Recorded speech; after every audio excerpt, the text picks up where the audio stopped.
Maybe more challenging times ahead for Nigerians as electricity tariff may rise by 40% from July 1, meaning an end to any form of energy subsidy in the country. With a monthly subsidy of about 50 billion naira still in the electricity sector owing to revenue shortfall, the tariff hike may be another acid test for the President Bola Tinubu administration's market reform. The administration has already removed subsidies on petrol, floated the naira, decisions that have complicated the price setting of the Nigerian Electricity Regulatory Commission NERC 2022 multi-year tariff order. Now, while Kunle Olubiyo, President of Nigeria Consumer Protection Network, joins me now. Mr. Kunle was a member, President Ad Hoc Committee on Review of the Electricity Tariff in 2020. Olubiyo, good to see you and thanks for your time. Now, well, many Nigerians are still trying to understand this, even though a particular disco talking about the AEDC is already saying there's no news as to any form of increase. Let us in on what you hear so far. Well, thank you very much. It's my pleasure being with you once again. The media space have been awash with proposed plan increase in electricity tariff to the tune of 40%. And to some of us, if you do the analysis, the last benchmark of tariff was benchmark. The last review was benchmark on 400 naira to $1 as the exchange rate benchmark. And with the floating of the or the harmonization of the exchange rate window from what used to be fixed, control rates by government of what you used to call about 460. Now to the last rate, it was 760 naira. It is obvious there are two major decisions that are positive, but with high impact in the time being on the economy. The removal of fuel subsidy has been a major drawback on the economy. And electricity tariff too, we all agree that it's not sustainable, and whether we like it or not, it has to be removed. But when? So moving forward, just coming out of the burden of the removal of fuel subsidy, one would have expected that not within 2-3 weeks, when Nigeria needs to get some breathing space from the removal of petroleum subsidy, then the tariff on this thing, electricity, which is about 70% by our last calculation, because if we are using like 760 naira to $1 at the floating rate or market-driven rate, definitely it's going to be like 70%. And when you combine the two, Nigerians at the moment may not necessarily have the absorptive capacity to absorb the burden of this increase. So moving forward, one would have expected that 50 billion electricity tariff is not too much for government to still roll over for the next 2-3 months. Reason that, if you say that the market participants or players should be at the risk of exchange rate volatility, which is 760, definitely somebody must bear the burden, because gas is denominated in dollars. It's not sold in naira. There are other components of price templates that to us we believe they are being padded, like the issue of gas pricing. Federal government needs to look into that area to make sure that gas is sold or priced in naira. And other components that make up the tariffs. Forex is just one of the components. There are other components that make up the tariff. Then another issue is the issue of metering. Most of us who are on prepaid metered, we don't have issues because to some extent we are sure that we can manage what we use. But those on the estimated billings, it gives one serious cause for concern. So we are not saying that federal government should bear the burden for long, but federal government should still not combine the issue of removal of fuel subsidy and electricity tariff within the short space of 3 weeks, it may not be too good for the economy. We need to adjust to the removal of subsidy before we now start talking of electricity tariff increase, as it were. Well, Olubiyo, before we delve into solutions, let's stay on the issue for a bit. And are you saying that the news is true? Well, like I've said, this is a commodity that is just like when federal government removed the subsidy of what's it called, PMS. It is natural that the price will increase, and somebody must bear the burden. There are two sides or two edges of the coin: the market, or the the supply end, or the demand end of the market. So it is either the demand end of the market bears the burden, which is the end users, or the supply end. And so if government says that they are not going to provide exchange rate through the forex through the official exchange rate window, which is a good development. All the steps that have been taken by Mr. President, there are both steps that are long overdue, but somebody must bear the burden. And so we are saying that in the next few days, by July, naturally there's supposed to be going by the MITO multi-year tariff order of NEC, there's supposed to be naturally a review of electricity tariff, which is certain. And whether we like it or not, surreptitiously or quietly, NEC and the discos will increase the tariff, because by the time you go and vend, you just discover that you're not getting the same unit. So it's like postponing the even days. So it's no fake news. The issues being discussed is real. But for now, there should be some level of coordination, because what we have at the moment, which have given us a lot of concern, is regulatory uncertainty. NEC must be seen to take the lead. And so, whether we like it or not, quietly this tariff will be removed.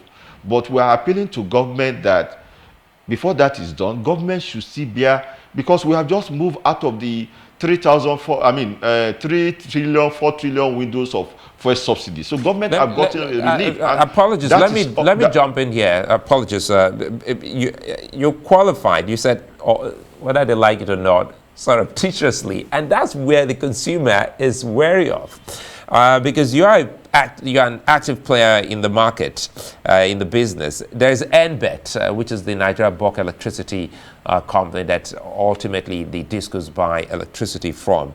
But speak to us on the key issues that the discos are dealing with before we get to the consumer. Thank you very much. NBET was established as a temporary measure. And the understanding is that NBET ordinarily supposed to be capitalized. NBET was designed to absorb the risk. When we invited the generation company to come and invest in Nigeria, we gave them assurances that if they produce in excess and there's nobody to buy the market, NBET will come in through the funds, the seed fund of NBET, to buy the losses. NBET has not been doing that. NBET was not capitalized. The money that was set aside through the sovereign wealth guarantee, which was supposed to be like an instrument for supporting the NBET, was withdrawn. The discos ordinarily supposed to provide some letter of guarantee. The GENCOs don't have direct business of sales or purchase with the discos. They have with NBET as a go-between. That will say, okay, if we wrap up power, like as it is now in the last few days, we've been generating 2,800 megawatts for a country of over 200 million people. It is because NBET has not been well funded to do its duty. What NBET have been doing is to chase the discos and the market operators to collect money. After they must have sold to them on credit, they will now be chasing them for debt. NBET is supposed to have some funds set aside, and that the generation on each day from disco will be on cash and carry basis, and that has not been the case.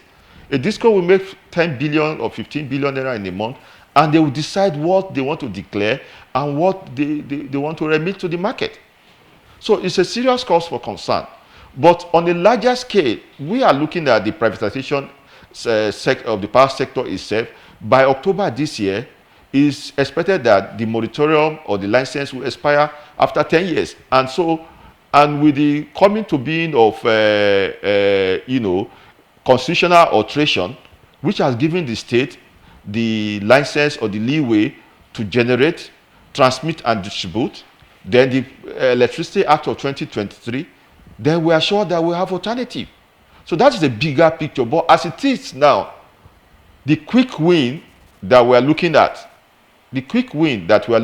as it is now, is how do we address the problem on ground? And federal government have no option than to maintain the subsidy of the next 3 months, because federal government have just been taken out of the window of the humongous amount of money of subsidy of 4 trillion naira from oil subsidy. There's no country that has zero responsibility of federal government. Apart from the subsidy on electricity and subsidy on PMS, the subsidy to the cost of governance. Everybody knows that the monthly salary of an average member of the executive or National Assembly is fixed. You can calculate it. But beyond that, there are a lot of perks, there are a lot of allowances that put the legislature sometimes at a monthly take-home of about 200 million. So these are the subsidies that if they want to talk about us sacrificing as a nation collectively from top to bottom, the last of legislative arm, they must show leadership by example, so that they should not just be subsidizing those of us who are end users. Everybody's subsidy must be removed, which includes unnecessary expenditure and cost of governance. These are the real subsidies that we equally need to address to. And one other area, Kunle, Olubiyo, no one wants to be shortchanged. The discos, every player, they're in business to make profit, and for the consumer also shouldn't be exploited. You spoke about the meter. There was the MAP, the Meter Asset Provider National Metering Regulation of 2021. How successful has that been? Because many consumers yet to be metered will not be excited about such an increase when you know full well that you're already being shortchanged. Thank you very much. You talk about the National Mass Metering Program. Where we got it wrong is government involvement in metering program. Before now, we have what we used to call CAPMI, credit advance payment for metering, where consumers will make payment to the discos, and now the discos will now be forced to meter the consumers, haven't advanced them the credit, and they will now give us in form of electricity token. But the last two programs you just mentioned, Meter Asset Provider and National Mass Metering, to the best of our knowledge, is a monumental failure. Monumental failure in the sense that the Nigerian factor was allowed to come in. If a meter manufacturer is importing meter from the component that they use in manufacturing meter from outside the country, the demurrage they used to incur at the port was not factored in. There was no coordination. The Nigerian Customs Service operate as if they are in silos, as if they are not part of Nigeria. They don't give a damn about critical imported materials for electrical line materials, materials that like transformer, high power transformer, and other line materials that have been used for day-to-day, improvement of the network. When some of these materials are at the port, they are necessarily being delayed by the custom. Another point is an average player in the MAP. There was a case that CBN had to go to Lokoja, took them to court, that some meters were not supplied and vouchers were raised. And we call it got allegation that those who were in charge of that program, before a MAP licensees get approval to be given some allocation. Okay, you MAP licensee A or B want to give you 500 units of meter supply. There are below the table and underhand dealings, the Nigerian factor. So moving forward, I know of 2 cases in Benin and Nsukka. The consumers have paid for their meters, and NEC made an order that within 10 days from the date of payment, consumers will be metered under MAP. I'm talking of this last month. After 3 weeks, 4 weeks, they've not been metered, even when they have paid. So moving forward, the issue of meters, the best way for federal government to address it is to ensure that the indigenous meter assembly plant, I'm saying it with emphasis because they are adding value by way of wealth creation and job creation. They should be given access to long-term, low-interest credit facility. If that is done, then customers should be allowed to buy their meter on the shelf. If there are universally designed meters that could be adaptable to all the discos, you have designated places that customers can buy the meters and just take it to the discos, any of the discos that may concern, for configuration. And that is what we are looking at. Like most of the meters, I have a 3-phase prepaid meter. Sometimes my consumption in a month is an average of 50,000 naira. I don't have a factory. And so the issue of configuration, just like taking water to NAFDAC, the water producer will take water to NAFDAC, they'll be supervised, but the moment they want to mass produce to the market, a lot of funny things that you call Nigerian factor in quote. So some of these discos, in our own perception, from consumer point of view, the configuration, there are a lot of consumer shortchange. They configure, just like what happened in an average petrol station, where you have metering devices. They configure some of these meters to be over speeding. You buy credit or token of 10,000 naira and you get a unit of 3,000 naira. These are consumer shortchange, and these are where regulatory follow-up or regulatory enforcement comes in.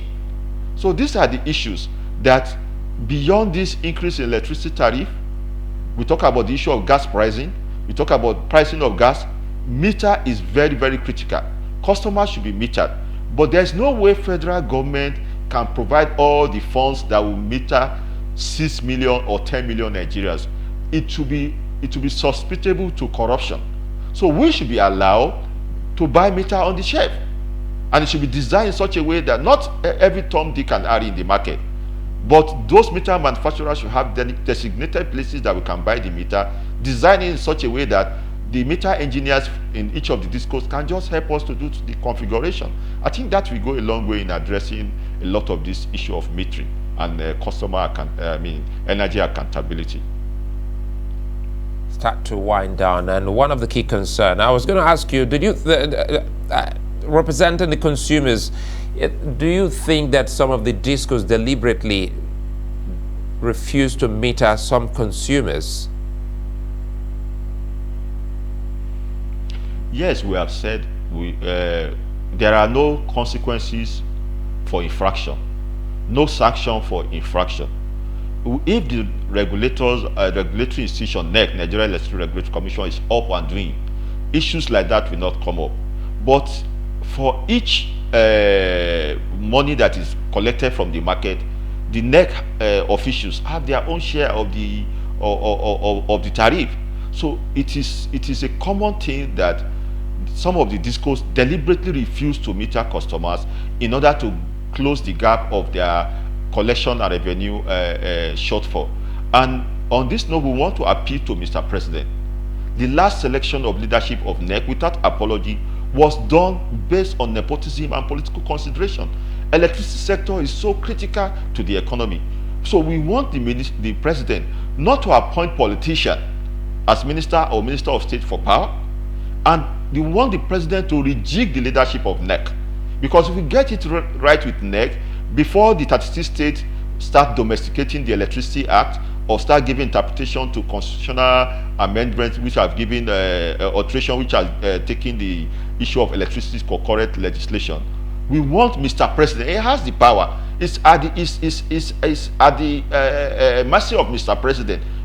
NEC is an executive arm of government, and so it's a delegated power of Mr. President, and we are not getting it right with NEC. We will want a surgical clean-up with NEC to bring in the right people. We have more than enough people. equally want to appreciate the fact that Mr. President is a listening president. We'll continue to engage Mr. President through the right channel. And so nepotism should not be encouraged at the regulatory ecosystem in the power sector. Well, it's a fine place for us to leave it. Kunle Olubiyo, many thanks for your time.